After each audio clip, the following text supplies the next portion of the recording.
మాట్లాడుతాం. దర్శనం ఏ విధంగా అయింది సార్? ఏం మొక్కుకున్నారు? దర్శనం ఏ విధంగా అయింది? దర్శనం బ్రహ్మాండంగా అయిందండి. ఎమ్మెల్యేలం కదా, ఎట్లా ప్రోటోకాల్ దర్శనాలు ఉంటాయి, బాగుంటాయి.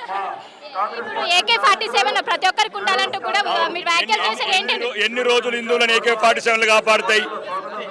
ఎన్ని రోజులు హిందువులను AK-47 కాపాడుతాయి? పోలీసు యూనిఫామ్ కాపాడుతుంది, బాడీ గార్డులు కాపాడుతారు. ఈ పోలీసుల మీద నమ్మకం పెట్టుకుంటే వెస్ట్ బెంగాల్లో హిందువులంతా చచ్చిపోతున్నారు.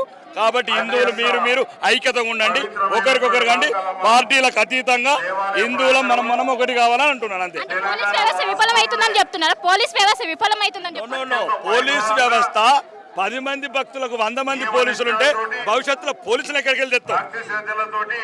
ఈ రోజు భక్తుడికి ఒక్క పోలీసోడు ఉంటే రేపు భవిష్యత్తులో మా పుట్టబోయే బిడ్డల భవిష్యత్తు ఏంటి?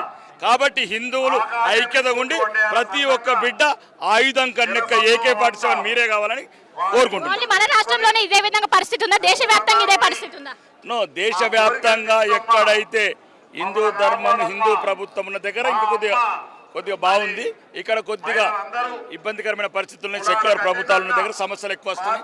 ఇప్పుడు ఎవరినో ఏమైనా బదులు ఇవన్నీ ఎందుకండి? మనం ఒకటి ఉంటే అయిపోతుంది కదా. హిందువులం ఒకటి ఉంటే అయిపోతుంది. ఇక్కడున్న పాత బస్తీ ప్రజలు ఆత్మాభిమానంతో బతకాలని మనస్ఫూర్తిగా కోరుకుంటున్నారు.